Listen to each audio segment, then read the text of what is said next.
Bonjour à tous, donc nous nous retrouvons dans cette vidéo pour apprendre à créer un tableau croisé sous Web Intelligence. Donc j'ai au préalable ouvert le logiciel ainsi que le fichier avec lequel nous allons travailler, donc AdventureWorks TW 2012. Donc ici nous sommes dans l'éditeur de requêtes. À gauche nous retrouvons donc les différentes tables que j'ai importées au préalable ainsi que tous les champs disponibles, comme on peut le voir à gauche. Donc j'ai déjà ajouté les champs dont nous allons avoir besoin dans l'objet du résultat. Donc French Product Category Name, French Product Category Subcategory Name, ainsi que Order Date et Sales Order Number. Donc le but de notre tableau croisé va être par exemple d'afficher le nombre de ventes par produit en fonction d'une année et des mois. Donc nous allons cliquer sur exécuter la requête. Un fichier est ainsi créé, un nouveau document pour pouvoir créer un rapport. Donc nous allons dans éléments de rapport et insérer un tableau croisé.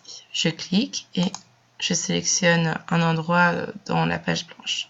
Donc on peut voir que la structure du tableau apparaît. Donc pour créer notre tableau croisé, donc nous allons commencer par créer des variables qui permettront d'extraire l'année ainsi que les mois. Donc je clique sur variable, clic droit, nouvelle variable. Nous allons la nommer année et je vais utiliser la formule année avec order date. Je clique sur OK. On peut voir qu'elle apparaît ici. Je vais cliquer une seconde variable que l'on appellera nombre du mois. Voilà, donc ça sera par exemple 0,1, enfin 1 pour janvier. Donc hop, et la formule s'appelle numéro mois année. Et de la même manière, je sélectionne order date. OK. Donc, nous allons commencer à remplir notre tableau croisé. Donc, je glisse les années sur les lignes, ainsi que les mois, un peu à l'intérieur. Comme ça, cela apparaît. Nous allons filtrer pour récupérer, par exemple, seulement les données de 2011. OK. Et par souci de clarté, nous allons cliquer sur saut en haut à gauche.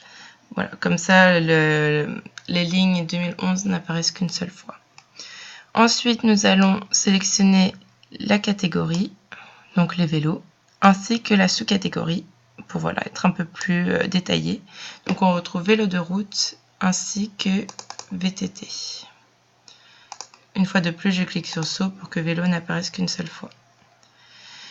Donc on se rend compte que le tableau reste vide. Il nous reste à créer une dernière variable qui permettra donc de compter le nombre de ventes en fonction du mois ainsi que du produit. Donc nous cliquons droit, nouvelle variable, qui s'appellera nombre ventes. Nous allons utiliser la fonction nombre avec sales order number. Nous cliquons sur OK. Maintenant, nous pouvons cliquer notre nouvelle variable, glisser notre nouvelle variable à l'intérieur du tableau croisé dynamique. Donc donc on peut voir que les colonnes se calculent automatiquement.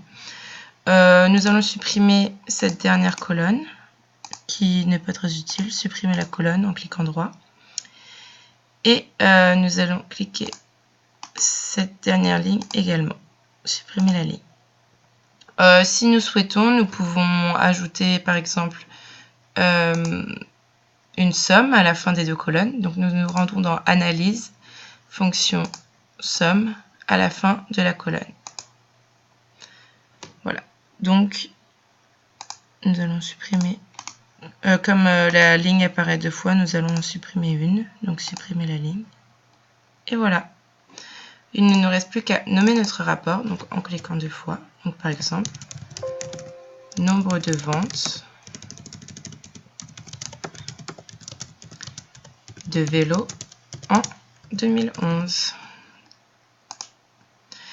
On n'oublie pas de sauvegarder. Donc nous allons l'appeler tuto. tuto, enregistrer. Et voilà, notre rapport est prêt. Merci pour votre attention.